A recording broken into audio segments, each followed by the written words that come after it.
तो कहा कि भाई हमें 10 दिन की पूछताछ करनी है मनीष सिसोदिया जी से। 10 दिन उन्हें हिरासत में रखना पड़ेगा, बड़े गंभीर सवाल पूछने, सुबह से शाम तक सवाल पूछने, बड़े बड़े गवाहों से मनीष सिसोदिया जी को कन्फ्रंट करवाना है। कोर्ट ने ईडी की बात मानी और कहा चलो जांच करनी है कर लो, 10 दिन नहीं 7 दिन दे देते हैं, 7 दिन में सारी कार्रवाई पूरी कर लो। हमने भी कहा ठीक है, ईडी जो करना चाहती है कर ले, हम कौन सा डरते हैं जान से।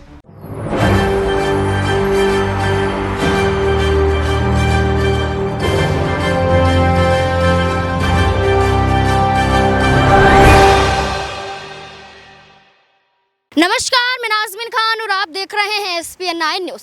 सुप्रीम कोर्ट में आज बड़े अहम फैसले होते हुए नजर आएंगे। सुप्रीम कोर्ट में बड़े मुद्दों पर चर्चा होगी। एक तरफ तो राहुल गांधी हैं, दूसरी तरफ ज्ञान व्यापी का मामला है जो मुस्लिम पक्ष ने यहां पर एक तरीके से याचिका दाखिल की है। तो वहीं तीसरी तरफ यहां पर मनीष सिसोदिया की किस्मत का भी फैसला आज होता हुआ नजर आएगा।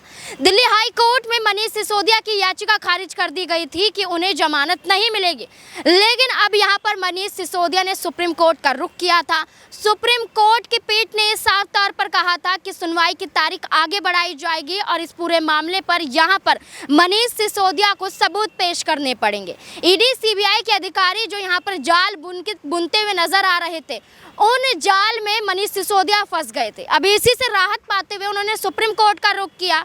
अब मनीष सिसोदिया को लेकर आपको बता दें कि नई शराब नीति में उन्हें फंसाया गया था।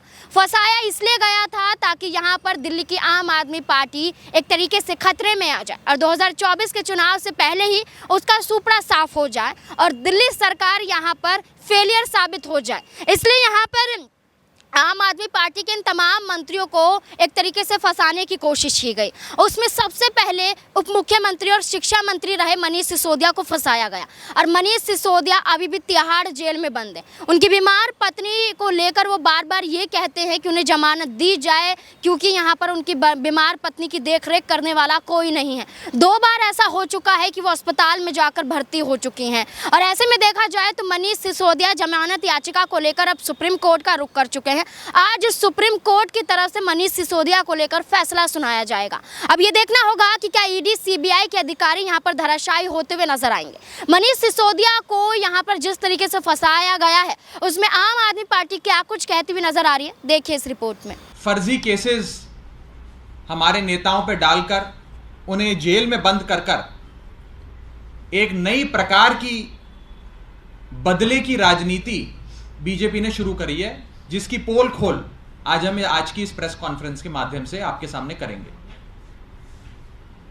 सीबीआई और ईडी के पास मनीष सिसोदिया जी के खिलाफ मनगढ़ंत कहानियों के अलावा, मनोहर कहानियों के अलावा रत्ती भर भी सबूत नहीं है।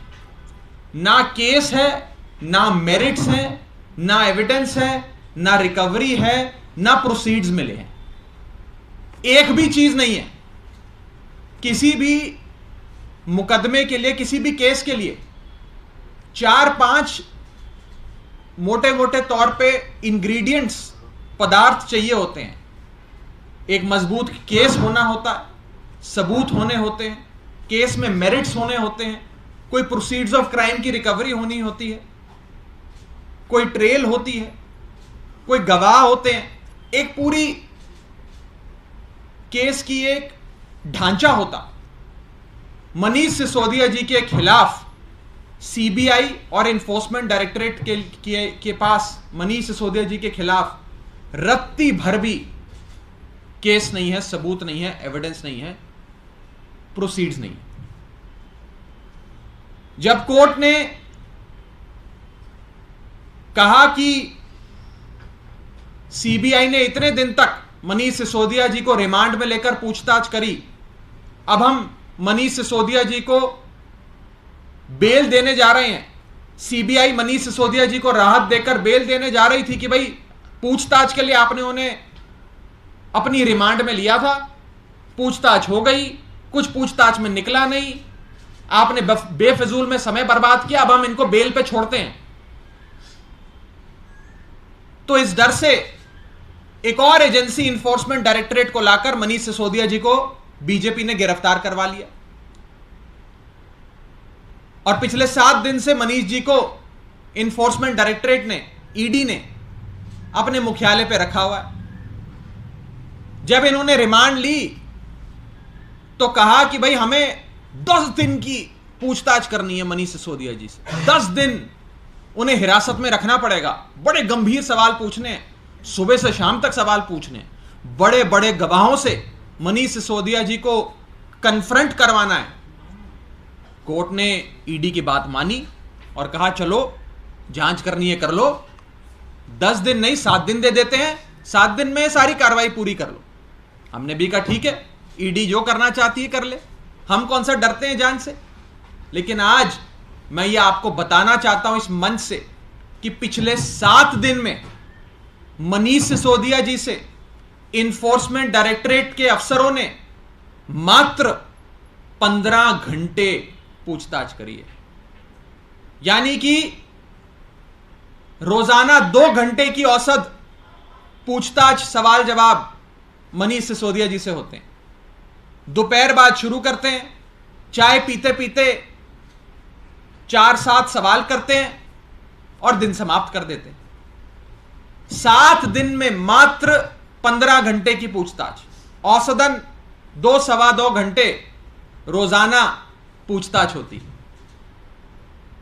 दूसरा, इन्होंने कहा कि हमने बड़े बड़े गवाहों से मनीष सिसोदिया जी का आमना सामना कराना है, इसके लिए हमें मनीष सिसोदिया जी की रिमांड चाहिए, उन्हें हिरासत में लेना है थोड़े समय के लिए, जांच पूरी करने के लिए। एक लंबी फहरिस्त दे दी कि इतने लोगों से मनीष सिसोदिया जी का आमना सामना कराना है, तो हमें मनीष सिसोदिया जी को अंदर रखना पड़ेगा। पिछले 7 दिन में इंफोर्समेंट डायरेक्टरेट ने 3 लोगों से, मात्र 3 लोगों से मनीष सिसोदिया जी का आमना सामना कराया। और यह भी खाना पूर्ति है, यह भी खाना पूर्ति है, क्योंकि इन 3 लोगों से आमने सामने कराने में कोई सवाल, कोई काम का या केस से संबंधित चीज, आरोपों से संबंधित चीज, मनोहर कहानियां जो बीजेपी रोज मीडिया के सामने आकर सुनाती है उससे संबंधित चीज आज तक मनीष सिसोदिया जी से नहीं पूछी गई। 7 दिन मनीष सिसोदिया जी को इंफोर्समेंट डायरेक्टरेट ने अपने दफ्तर में रखा, अपनी रिमांड में रखा, और 7 दिन में मुश्किल से कुल मिलाकर 15 घंटे की जांच हुई और मात्र 3 विटनेसेस से, 3 लोगों से उनका आमना सामना करा। यह दिखाता है कि इनके पास ना सबूत है ना केस है, मकसद बस एक है कि मनीष सिसोदिया को कुछ भी कर कर जेल में रखो, मनीष सिसोदिया बाहर ना आ पाए, आम आदमी पार्टी के नेताओं को फर्जी मुकदमे दर्ज कर कर जेल में डालो और उन्हें बाहर ना निकलने दो। कोर्ट में जाकर बोलो कि हमें तो जांच करनी है जी, जांच में कैसे बाधा अटका सकते हैं आप, जांच के लिए समय दीजिए, सवाल पूछने, गवाहों से मिलवाना है। लेकिन वास्तविकता इन जांच एजेंसियों की यह है कि ना इनके पास कोई सवाल है, ना इनके पास कोई गवाह है, ना इनके पास कोई रिकवरी हुई, सिर्फ और सिर्फ झूठे, फैब्रिकेटेड, मलिशियस आरोप हैं, राजनीतिक आरोप हैं। मेरा तीसरा बिंदु, जिस मुकदमे में सीबीआई ने मनीष सिसोदिया जी को गिरफ्तार किया, जब बेल होने लगी तो इंफोर्समेंट डायरेक्टरेट ने कहा हम गिरफ्तार कर लेते हैं। जब एक एजेंसी से दूसरी एजेंसी ने गिरफ्तारी करी तो हमने सोचा कोई नया सवाल पूछना होगा। सीबीआई ने जितने सवाल पूछे, अब ईडी कोई नए सवाल पूछेगी। आपको जानकर अचंभा होगा कि आज तक एक नया सवाल मनीष सिसोदिया जी से नहीं पूछा गया। जो सवाल, बेतुके सवाल सीबीआई ने पूछे, वही बेतुके सवाल ईडी पूछ रही है। जैसा सवाल वैसा जवाब, तो गिरफ्तारी की क्या जरूरत है? एक एजेंसी गिरफ्तार करती है, फिर दूसरी कर लेती है, तीसरी को ये लोग तैयार कर देते हैं, नए केस डाल देते हैं। मकसद एक है कि मनीष सिसोदिया बाहर ना निकल पाए, फर्जी केस डालते रहो, जांच के नाम पर उनकी रिमांड, उन्हें हिरासत में लेते रहो। सबूत इकट्ठा करना, गवाह ढूंढने, ये सब तो जरूरत ही नहीं है। सिर्फ मनगढ़ंत आरोप लगाओ और एजेंसियों का दुरुपयोग कर कर नेताओं को जेल में रखो। जिन 3 लोगों से मनीष सिसोदिया जी का आमना सामने कराया 7 दिन लगाकर, आज फिर कोर्ट में ईडी के वकील कहते हैं कि जिन लोगों से हमने इनका आमना सामना कराया, इनसे फिर से आमना सामना कराना है, उन्हीं लोगों से फिर आमना सामना कराएंगे, तो हमें 7 दिन और दे दो। मजाक चल रहा है। ये इन्वेस्टिगेटिव एजेंसीज के हालात हैं हमारे देश में। मैं इसी के साथ साथ यह कहना चाहता हूं कि भारतीय जनता पार्टी, केंद्र में बैठी मोदी सरकार आज एक मानसिक परेशानी से शायद गुजर रही है, जिसके चलते फर्जी केसेस डालकर बदले की भावना से राजनीतिक बदला लेने के लिए आज नेताओं को पकड़ पकड़ के, आम आदमी पार्टी के नेताओं को पकड़ पकड़ के जेल में डाल रही है। ना इनके केस हैं, ना इनके पास कोई आरोप है, ना सबूत है, सिर्फ मनोहर कहानियां हैं। और इन्फोर्समेंट डायरेक्टरेट की क्या हालत है बीजेपी सरकार के अंदर, इसके बारे में मैं आपको बताना चाहूंगा। 2014 से लेकर 2022 तक, 23 तो शुरू ही हुआ है अभी, 2014 से लेकर 2022 तक 8 वर्षों में बीजेपी की केंद्र में बैठी मोदी सरकार के 8 सालों में इन्फोर्समेंट डायरेक्टरेट ने 3555 नए केस दर्ज करे। जैसे मनीष सिसोदिया को फंसाया गया है, उसी को लेकर यह कहा जा रहा है कि सुप्रीम कोर्ट से उन्हें बहुत बड़ी राहत मिलती हुई नजर आएगी। और जब मनीष सिसोदिया तिहाड़ जेल से रिहा होंगे तो ईडी सीबीआई के अधिकारी सीधे तौर पर सस्पेंड होते हुए नजर आएंगे या इनके खिलाफ ही कार्यवाही दिखाई देगी, क्योंकि वो जानबूझकर मोदी सरकार के इशारों पर फंसाने की कोशिश करते हुए नजर आ रहे हैं। अब ये देखना होगा कि सुप्रीम कोर्ट में क्या कुछ फैसला सुनाया जाएगा। आपकी क्या राय बनती है, कमेंट बॉक्स में जरूर बताएं। धन्यवाद।